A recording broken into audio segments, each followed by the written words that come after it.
এই যে আমি ঢাকায় বাস করি, তারপর কি আমি ঢাকায় বাস করতেছি বা করিতেছি বা করছি, আমি ঢাকায় বাস করেছি, আমি 5 বছর যাবত ঢাকায় বাস করতেছি। এখন একটা জিনিস খেয়াল করো, আমি বলছিলাম যে এখানে কি আছে, করতেছি, এখানেও কি আছে, করতেছি, উভয়টা একই, কিন্তু এখানে অতিরিক্ত কিসের উল্লেখ আছে, সময়ের উল্লেখ আছে, 5 বছর যাবত। কথা বুঝছে? আর এখানে আমি ঢাকায় বাস করি, এখানে আমরা ক্রিয়ার শেষে যদি লক্ষ্য করি যে বাংলা বাক্যে ক্রিয়ার শেষে একটা টেন্সকে চেনার প্রধান উপায় হচ্ছে হলো তার ক্রিয়াটা চিন্তা হয়, যে ক্রিয়ার শেষে কি আছে। ক্রিয়ার শেষে কি আছে, ও আছে, অন্তস্থ, রস্বই ইকার বা রস্বই ওকার বা দন্ত ন বা একারও থাকতে পারে। কি থাকতে পারে? এ থাকতে পারে বা একার, এ না থাকলেও একার থাকতে পারে। কোথায়? একটা বাংলা ক্রিয়ার শেষে থাকতে পারে। এখন আমি ঢাকায় বাস করি, এটা কোন টেন্স তাহলে আমরা চেনার উপায় দেখলাম? প্রেজেন্ট ইনডিফিনিট অথবা সিম্পল প্রেজেন্ট। কি বলতে পারি আমরা? Simple present. এই সিম্পল প্রেজেন্ট টেন্সে আমাদের জানতে হবে স্ট্রাকচার বা গঠন। কি জানতে হবে? গঠনটা কি? এই টেন্সের গঠনটা হচ্ছে subject plus verb 1 plus object, তাই না? তো এই জিনিসটা যেহেতু আমরা জানি যে প্রেজেন্ট ইনডিফিনিট টেন্সের গঠনটা হচ্ছে সাবজেক্টের পর ভার্ব 1 প্লাস অবজেক্ট, ভালো কথা। আরেকটা জিনিস আমরা জানি যে যদি সাবজেক্টটা যদি কি হয়, থার্ড পারসন সিঙ্গুলার নাম্বার হয়, সেক্ষেত্রে ভার্বের সাথে কি বসে? এস অথবা ইএস। ভার্বের শেষে যদি ও থাকে তাহলে ইএস আসবে। কি থাকবে? ভার্বের শেষে যদি এসএস থাকে সেক্ষেত্রেও ইএস। ভার্বের শেষে যদি এস আসে সেক্ষেত্রেও ইএস। মানে এই জিনিসগুলো যদি ভার্বের শেষে থাকে সেক্ষেত্রে কি আসবে? ইএস। কথা বুঝছেন? আচ্ছা, এখন আমি ঢাকায় বাস করি, তাহলে এটাকে আমরা ওই স্ট্রাকচার বা গঠন অনুযায়ী আমরা যদি ইংরেজি করি সেক্ষেত্রে আমরা কি বলতে পারি?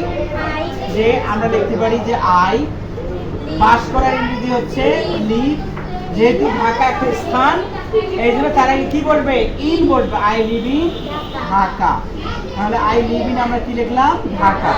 এখন একটা কথা তোমাদের বলি, কোনো বড় স্থানের পূর্বে, বড় স্থানের নামের পূর্বে ইন বসে। কি বসে?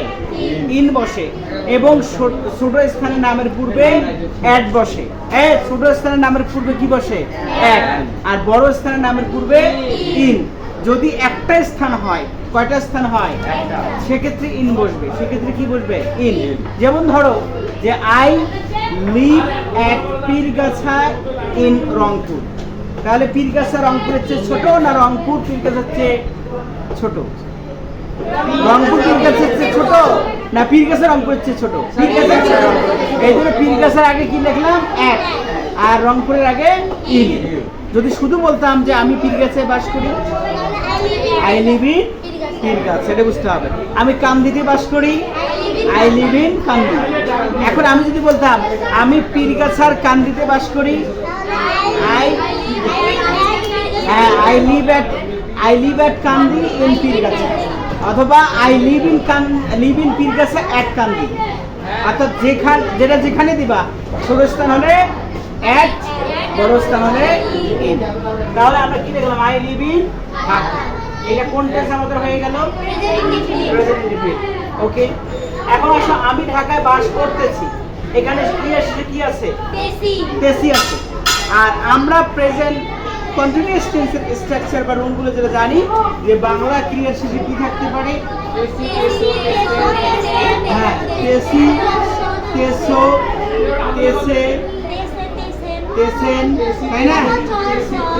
অথবা চ, চয় ছ, তাই না? চত না ছ, চয় ছ, ইত্যাদি ইত্যাদি। এই জিনিসগুলো আমরা জানি, এগুলো প্রেজেন্ট কন্টিনিউয়াস টেন্সের ক্ষেত্রে বসে বা থাকে বাংলা বাক্যে, তাই না? এখন আর প্রেজেন্ট কন্টিনিউয়াস টেন্সের বা এই প্রেজেন্ট কন্টিনিউয়াস টেন্সকে আরেকটা টেন্স বলা যায়। কি?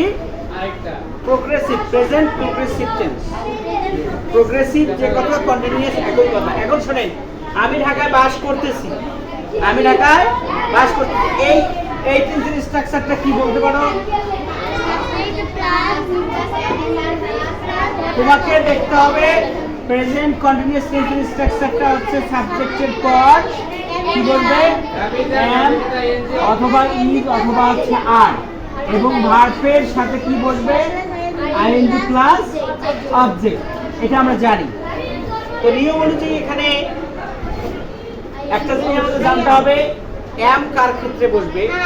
আই এর ক্ষেত্রে। ইজ কার ক্ষেত্রে বসবে? Third person singular. যে কোনো নাম হতে পারে, হি সি হতে পারে, ইট হতে পারে, দিস হতে পারে। এগুলো থাকলে ইজ বসবে, এবং আর বাকি সব ক্ষেত্রে। আর আই হচ্ছে আই এর ক্ষেত্রে শুধুমাত্র এম, আর বাকি সব ক্ষেত্রে আর বসবে। তাহলে এখানে নিয়ম অনুযায়ী হচ্ছে আই এম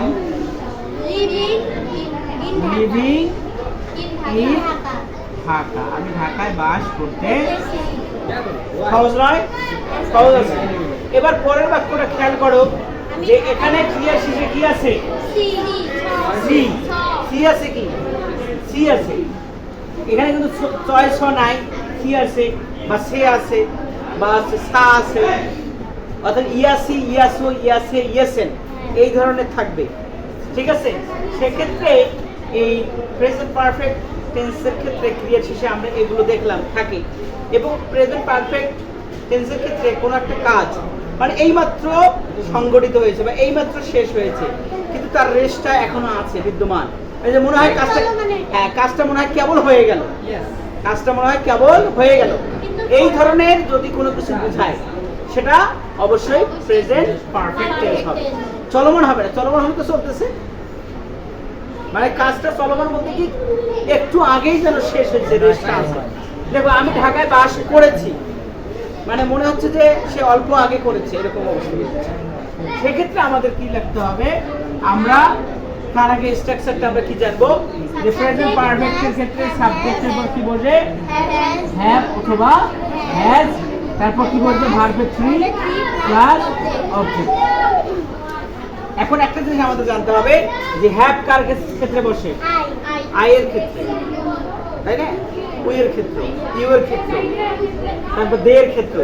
শুধুমাত্র থার্ড পারসন যে সিঙ্গুলার গুলো আছে, কি হি সি ইট, যে কোনো নাম, হ্যাঁ যে কোনো নাম, অথবা কি থাকতে পারে? ইট থাকতে পারে, দিস থাকতে পারে, সেক্ষেত্রে হ্যাজ বসবে, বাকি সব ক্ষেত্রে হ্যাভ। কারণ নিয়ম অনুযায়ী আই এর সাথে কি বলবে? I have. যেহেতু হচ্ছে লিভ মানে কি? লিভ হলো বাস করা, লিভের পাস্ট ফর্ম হচ্ছে লিভ, আর পাস্ট পার্টিসিপল হচ্ছে লিভ। তাহলে আই হ্যাভ লিভড ইন, আমি ঢাকায় বাস করেছি, তাই না? মোটামুটি সহজ। আচ্ছা, এখন আমাদের শেষের যেটা আছে এটা আমাদের খুব ভালো করে বুঝতে হবে, যেটা কোন ধরনের হতে পারে। এখানে আমরা দেখতে পাচ্ছি যে এখানেও তেসি আছে, কিন্তু এখানেও তেসি ছিল। এখানে শুধু একটাই ডিফারেন্ট, যেখানে সময়ের উল্লেখ থাকবে। কি থাকবে? সময়ের উল্লেখ। এক্ষেত্রে এই টেন্সটাকে বলা হবে প্রেজেন্ট পারফেক্ট কন্টিনিউয়াস টেন্স, যার ক্রিয়ার শেষে টেন্স প্রেজেন্টেশন থাকবে এবং সময়ের উল্লেখ থাকবে। যদি নির্দিষ্ট সময় হয় সেক্ষেত্রে সিন্স বসে, আর যদি অনির্দিষ্ট সময় হয় সেক্ষেত্রে ফর বসে। আমরা বলি কি ইন দ্য মর্নিং, নির্দিষ্ট সময়, ঠিক আছে, in the afternoon, in the evening, ঠিক আছে। এগুলোর ক্ষেত্রে নির্দিষ্ট সময়, এর জন্য এগুলোর ক্ষেত্রে সিন্স আসবে, আর অনির্দিষ্ট হলে ফর আসবে। এর গঠন প্রণালীটা কি রকম হবে? সাবজেক্ট বলবে, তারপর হচ্ছে হ্যাভ বিন অথবা হ্যাজ বিন, তারপর হচ্ছে প্লাস ভার্ব ওয়ানের সাথে ING form plus object plus extension. আচ্ছা, এখন একটা জিনিস আমরা খেয়াল করি, তাহলে এখানে নিয়ম অনুযায়ী আই এর সাথে বসতেছে আই হ্যাভ বিন। আচ্ছা, তারপর হচ্ছে বাস করা, তাহলে লিভের সাথে ING I have been living, কোথায়? ইন ঢাকা। তাহলে এটার পর্ব শেষ, ঢাকার পর্ব শেষ। কয় বছর ধরে? 5 বছর ধরে। তাহলে 5 বছর, বলো তো এই 5 বছর কি নির্দিষ্ট সময় না অনির্দিষ্ট সময়? নির্দিষ্ট। কিভাবে নির্দিষ্ট বলো? অনির্দিষ্ট। এটা অনির্দিষ্ট কেন? আমি বলি, কোন 5 বছর থেকে তুমি ছিলে? তুমি 71 সালে 5 বছর থাকতে পারতাম, বা অনেক আগে থাকতে পারতাম। হ্যাঁ, ওখানে যদি সাল উল্লেখ থাকতো যে আমি 1971 সাল থেকে হ্যাঁ ঢাকায় বাস করতেছি, সেক্ষেত্রে নির্দিষ্ট সময়। অথবা আমি বলতে পারি যে আমি কাদিরহাট স্কুল অ্যান্ড কলেজে 2012 সাল থেকে পড়তেছি, সাল উল্লেখ আছে, এই ক্ষেত্রে সেটা কি হবে? নির্দিষ্ট সময়। তাহলে এখানে 5 বছর, কোন 5 বছর এটা বলে নাই। I have been living in Dhaka for 5 ইয়ার নয়, ইয়ার্স। ইয়ার হলে এক হয়, আর যেহেতু বেশি হয় এই জন্য ইয়ার্স। আমি 5 বছর ধরে ঢাকায় বাস করতে। This is our total 4 tenses in present tense. Number 1, present indefinite, present continuous, present perfect and present perfect continuous. This class is totally about present tense and we have learned these tenses easily. And you have to memorize these tenses and practice yourselves at home. তোমাদেরকে এগুলো মুখস্থ রাখতে হবে, এই গঠন প্রণালীগুলো, স্ট্রাকচারগুলো, চেনার উপায়গুলো, এবং এইভাবে বাসায় প্র্যাকটিস করতে হবে। কোনোভাবে এগুলো মনে করা যাবে না, কারণ সামনে আমাদের ন্যারেশন আসছে, সেন্টেন্স সেন্টেন্স আছে, রাইট ফর্ম ভার্বস আছে।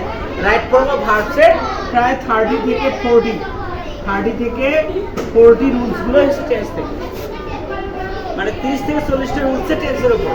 So you have to memorise this carefully. Okay, কথা বোঝা গেছে? হ্যাঁ।